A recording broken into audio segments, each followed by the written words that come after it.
Hi there, YouTubers. Check out what I got at this weekend's EAC Early American Copper Show right after this.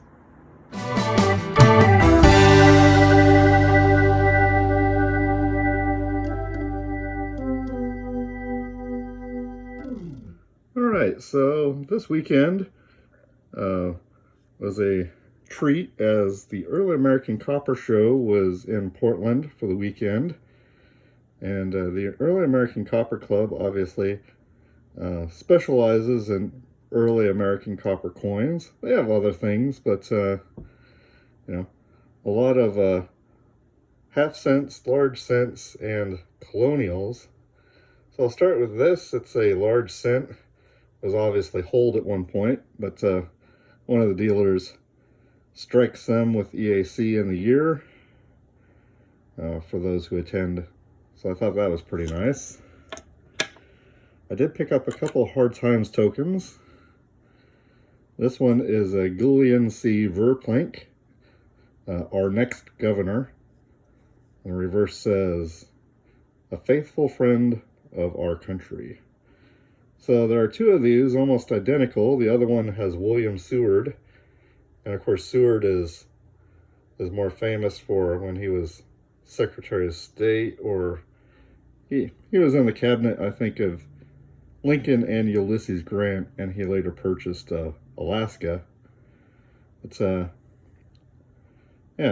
this is actually a bust of Seward. So either they didn't have anything to engrave one for Verplank, or they didn't want to take the time. And they knew that at the time no one would really know the difference.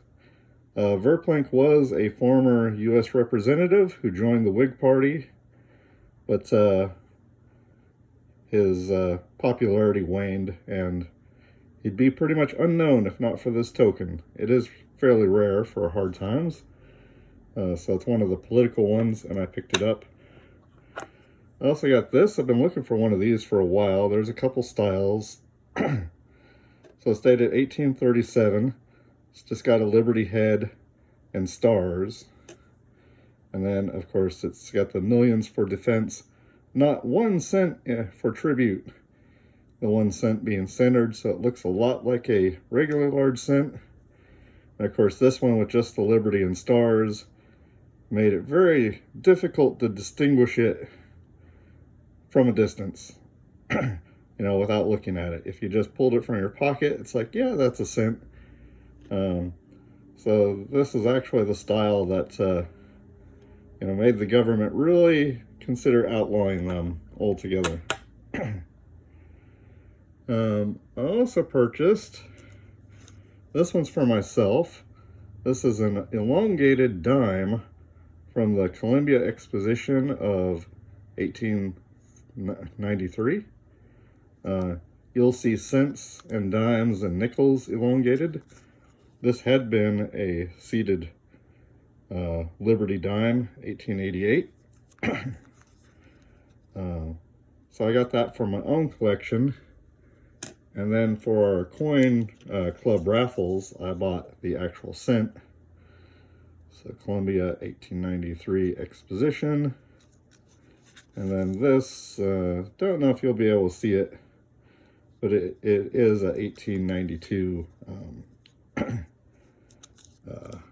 Indian head cent. So it's pretty neat. That'll go nice in the raffle. And lastly, I bought myself this 1802 large cent. It is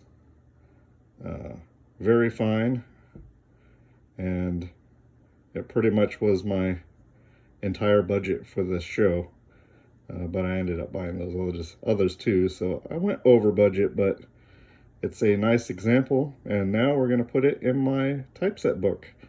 So hold on just a minute. All right, here, just to compare it to the 1798 I have in the book, there's my new 1802. So I'm going to swap these out. All right, and there we go. These large cents and half cents can be so dark that it's hard to see them, but I think that one's a really nice upgrade. And we'll work on the classic head and the drape bust half-cent later.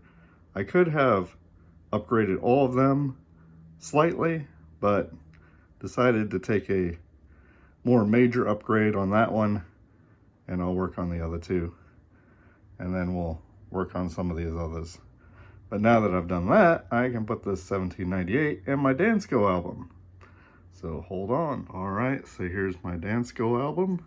And we can just put that 1798 right in there. And with that in place, missing a copper nickel, the classic head, which when we upgrade, we can get that. The classic head and cornet of the half-cents. I got pretty nice ones in the other book, so we'll have to see. And then that one's about equal to the other one. So the Dansko album is coming along. Like I said, just as I upgrade the other book, this one gets filled in. So I hope that you enjoyed this video. If you did, please leave a like and subscribe. Thanks for watching.